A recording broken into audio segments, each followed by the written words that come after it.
Through the 5 o'clock hour here on 365 Sports, and joined by Sam Bradshaw, Sic'Em365.com football analyst, who joins us on Fridays with this show to break down Baylor coming up, both Baylor and the opponent. And Sam, thanks for your time. So this thing can be looked at in different ways, like any game. Let's get straight to your point. How can Baylor, other than the obvious, but what does Baylor, in your opinion, need to do to win a game on the road in a very tough environment? Thanks for having me on. And, you know, the difference between the way Baylor played at Iowa State and the way they played at BYU or at West Virginia, it really came down to self-inflicted mistakes. It came down to, are you handling your own business well? You know, against West Virginia, you had blown coverages. You had them not fitting the run right against counter. Against BYU, you had them not handling maximum protections right. You had quarterbacks rolling out the wrong way. You had receivers not running correct routes. You just had a litany of errors on both of them that completely turned those games. And that's before you even get to turnovers, which were a huge factor in that West Virginia game. So first and foremost, you got to handle your own business. And then secondly, you know, Tech's an interesting matchup. Baylor has more talent than Tech overall. But Tech goes for it on fourth down all the time. Their ability to throw it and their ability to get guys in open space gets right up to the heart of the pass coverage issues that Baylor's had and the tackling and open space issues that Baylor's had. You know, it's going to be interesting for Baylor to have a chance to get these guys off the field with the way that they play and how it matches up against some of Baylor's weaknesses. And then we don't know if Monterey Baldwin's healthy, and Tech is more than willing to give you man coverage in order to try and deny things and disrupt you. So clearly a lot of those other receivers like Gavin Holmes and some of the other guys are going to have to step up and break that coverage so they can force Tech out of it and make some big plays. Richard Reese got 30 carries last week. Do you expect to see a repeat of that this week? I think Baylor will be intentional about the run game. Tech is a much better run defense than Kansas, so I'm not expecting the same level of production. I think Tech has done a really good job at stopping zone-based run schemes, whether it's inside zone, wide zone, outside zone, you name it. On film, when people beat Tech on the ground, it's usually been through gap schemes. So, for instance, Kansas State was able to crease them with a long run on A-gap power, and then they also got their quarterback into the open field using the guard and tight end counter. And Adrian Martinez took it the distance or came pretty close on it. NC State was able to get some inverted quarterback reads where the back's going away and you're blocking a gap scheme for the quarterback. You've got a number of ways that teams have hurt them on the ground, but the zone schemes really haven't. So while I think Baylor's going to be intentional about it, I don't think it's going to be nearly as consistent as what you had against Kansas or even West Virginia for that matter. How much do you think we can see Blake Shapen involved in the running game? It seems like you just mentioned there some of what teams have been able to hit Tech with is from the quarterback spot. I think Aranda earlier this week was asked about Shapen and, you know, as far as dealing with an injury, but also being able to go out there and play his game and being able to scramble a little bit is part of his game. We just haven't been able to see it really consistently. How much do you think that could come into play knowing that, you know, yeah, there is an injury possibility there as well? I don't think they're going to be intentional about running the quarterback a ton as a design. I think they'll do it a few times just to let Tech know that, all right, if you ignore him, he's going to burn you for 10, 20 yards, whatever it may be. But a lot of that's just going to come with scrambles. Tech's bringing a lot of pressure, so it's going to be a mix of getting the ball out, or if they're undisciplined in their rush lane, and you can pick up a first down with your feet, you need to go do it. And I think we'll see a few of those plays from Shapen during this one. Tyree Wilson's really good and probably will play at the next level. How much of a handful is he for Baylor, and who do you feel like will probably see him more often in trying to pass protect? Well, it's primarily going to come on to both tackles, because the way Tech lines him up, he's usually towards the field side. It's a very similar position to Baylor's field end defensively. So depending on which side is the wide side of the field, he might be against the right tackle or left tackle. But hit on a good point. Tech has some surprisingly athletic personnel, which is more than you usually see from Tech. This is a defense that was built via the transfer portal with the exception of one or two guys. and you've got an NC State and a UCLA corner. You've got safety from Duke. You've got another safety from Wisconsin. You've got outside linebacker from Florida. It's all over the map, and you've got some pretty athletic guys on that defense, and it starts up front. Not only do you have Wilson, but Jalen Hutchings and Bradford are solid fellow D linemen, and their secondary guys do a really good job covering. And Taylor Demerson's pretty solid and had a really impressive interception against West Virginia last week. Sam Bradshaw, S11 on the site and Twitter with us on 365 Sports. Sam, Zach Kittley has come in and reinstalled kind of the kind of offense that Tech fans grew to love under Mike Leach, and they really have an identity in it, although they're not completely efficient running the ball like I know they would like to be. It seems whatever quarterback they plug in does well, and Baron Morton looks like he's going to be a stud there for a while. What are your thoughts on how they've navigated playing three different quarterbacks this year? Philosophically, what they've been trying to do has remained the same. They've gotten back to a lot of the Cliff Kingsbury era brand of the air raid, which Kittley actually credits Cliff with a lot of his passing game. And it's more run-oriented, more multi-personnel than what you would get during the Mike Leach era, which was all the way to one extreme. They do a good job innovating. They do a good job mixing up formations. And one thing they like to do is they like to put a lot of their receiving threats on the short side of the field, using a lot of formation into the boundary. And that can create some interesting matchups, both in keeping your zone responsibilities straight on the short side of the field, but also, are you going to give that corner help to the field? If you do, you're at a numerical disadvantage either in the run or on the short side of the field. They do a lot with their formations. They do a lot with their scheme, but this is an offense that they've not been consistent running the ball, but they've got good backs. Their line is decent. They really don't want to run it unless you give them numbers to run on. And what I mean by that is they've got 5 blockers, you've got 5 defenders. They're willing to run then, but they're not going to run in situations where you're loading up against the run unless it's just absolute short yardage.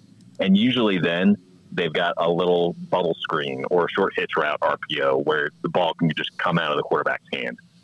Their goal is to spread you out, get the ball out of the quarterback's hand, make you tackle in space. And then they're going to go for it on fourth down more than anyone you're going to see all year. And the number of times I saw on film where a team had them in 3rd and long, and then they let a draw play, or they let a pass completion, or they let a little dump off pass, and somebody misses a tackle, and now it's 4th and 3 instead of 4th and 7, and then they give up a conversion, and that drive turns into a touchdown. That's been an often repeated pattern for this offense all year. They're not overwhelmingly talented, but they know what they're trying to do. They execute it well. And Tech's been running some variation of the air raid ever since 2000. So they've definitely been recruiting to it for a long time. Yeah, I saw some stat where, like, if they have 2nd and 5 or more, or 3rd and 5 or more, then their percentages drop dramatically. It's like you said, you give them that one little ray of light, and then they take advantage of it, on 3rd and 4th down. So yeah, I mean, putting them in situations on 2nd down is going to be really important. Sam, so this all sounds, very positive for Tech as far as, things that you've said about them. What is an area that you feel like Baylor is a clear strength or has a clear opportunity, you think, to take advantage of some of what they do or don't do well? I think Baylor presents some different matchups offensively than a lot of what they've seen. I think Baylor's ability to get with multiple tight ends that are good receivers can blunt a lot of that man coverage because your ability to tie that up with play action, Baylor's use of the wide zone and how that can influence where coverage drops have to get to and the way you can horizontally stress them. I think that presents some opportunity offensively. And Baylor's got a lot of speed. Baylor's receivers haven't been overly consistent, but this is going to be one of the faster groups that Tech has seen. So offensively, I think you got those things going for you where you have the ability to formation and mix up your personnel groups in ways to scheme away some matchups and scheme yourself into some clean releases. And then defensively, Tech, they'll run on you if you give them even numbers to run against. But this Baylor D-line might be good enough that they can stop the run doing that. And if they clean up their coverage while doing it, it could be something where we spend all this time talking about the Tech offense, and Baylor does a good job handling them. Because this is an offense that's not too terribly different in some respects than what Browse used to do, in the sense that they want to spread you out. If you give them favorable matchups in the passing game, they're going to go after that. If you give them favorable matchups in the running game, they're going to go after that. But if either end of that spectrum ends up not getting able to get the job done, the offense tends to sputter for a while. We could see stretches in the game where the defensive line and Baylor's front five, for lack of a better phrase, if they're able to get that done, that could be a huge asset to Baylor. And because Tech wants to get the ball out, a lot of Baylor's inability to get pressure on the quarterback against some of these more mobile quarterbacks, you know, if the ball's coming out anyway, you can kind of creep up on some of these shorter routes. Can they win this game if they continue to lose the turnover battle? I think the turnover battle has been critical for both these teams all year. Ever since Morton took over, Tech's turned it over one time, but they turned it over against Oklahoma State, who ran a fair amount of single coverage, which means you're not getting a whole lot of tip drill interceptions that way. And then they played West Virginia, whose secondary is the worst in the conference. So, you know, the jury's still out on how this kid's going to do once he faces some better defenses in the conference. But before that, Smith turned it over 4 times, or the offense led by Smith, I should say. Not all of it was him. 4 times against both Kansas State and NC State, turning games that were winnable into clear losses for Tech. And we don't even have to go too far to look back at Baylor's turnover issues. I mean, Kansas got back into the game last week off of a fumble return, and West Virginia was able to beat them with a fumble return and a couple other late turnovers by Baylor. So for both these teams, turnovers have been the biggest bellwether on whether they're going to win or lose. When Tech upset Texas, they were turnover free. So if you can win the turnover battle, or at the very least, just not give it away, just protect the ball, I would really like Baylor's chances in that regard. Joey McGuire earlier in the week said that he felt like his team was healthier this week than at any time during the year, and that Shuck, I believe, is probably already, has been cleared. What does that say? You mentioned the Baron Morton, no turnovers, because Donovan Smith was going to throw a pick or two, and did. What do you see from Baron Morton as such a young player? Today, Chris Level told me he's not very good during the week. He drives the coaches crazy, but when the lights come on, this guy just like, here we go, and is a baller. What I've seen from Baron Morton is I felt like Oklahoma State was able to get to him in the second half, but in the first half, he looked like a future early round draft pick. The guy has the ball just zip out of his hand, very decisive with it. He could even run a little bit. They made a couple different quarterback runs, one for a touchdown, and then they also ran a quarterback sweep where they motioned a guy in and pinned the edge defender and pulled the tackle around for him. So he can move a little bit, and he's definitely got the arm upside. And so far, he's protected the ball pretty well, except for Mason Cobb of Oak State getting a pick off of him. You know, he's been a pretty solid young kid. I think the sky's the limit for him long term. It's just a matter of, you know, how far along is he in his development, and what can Baylor do to show him a couple different looks, make him think one thing's coming, and make another thing come towards him. I know Ron Roberts in the past, particularly with a lot of these spread teams that go tempo and then they check with me, what he'll do is he'll give you a lot of different looks in order to make it to where he's not scheming against that coordinator, he's scheming against that kid. You know, and I think that having a defensive staff that's seen this for a long time is a big asset for Baylor in this one. All right, Sam, you have in the pick'ems, Texas Tech a slight favorite and winning by 4, and I think all three of us have said the same thing in what could be obviously a close game, probably in the 30s or whatever.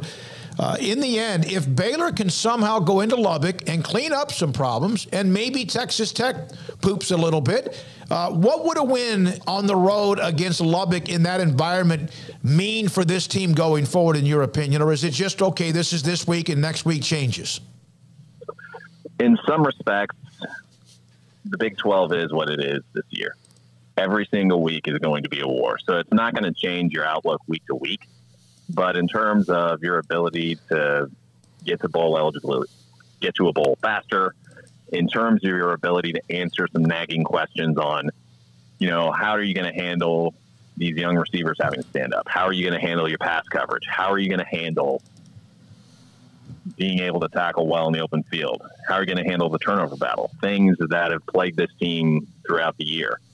If they go out and they answer them all with a big win in Lubbock, that's going to be a pretty strong statement for this team that they can have the potential to go on a run on the back end. Sam, thank you as always. Sam Bradshaw, college football analyst with us, X's and O's, breaks down the upcoming games, the opponents, and also looks back on occasion during the week, as we have so many people who do. Sam Bradshaw.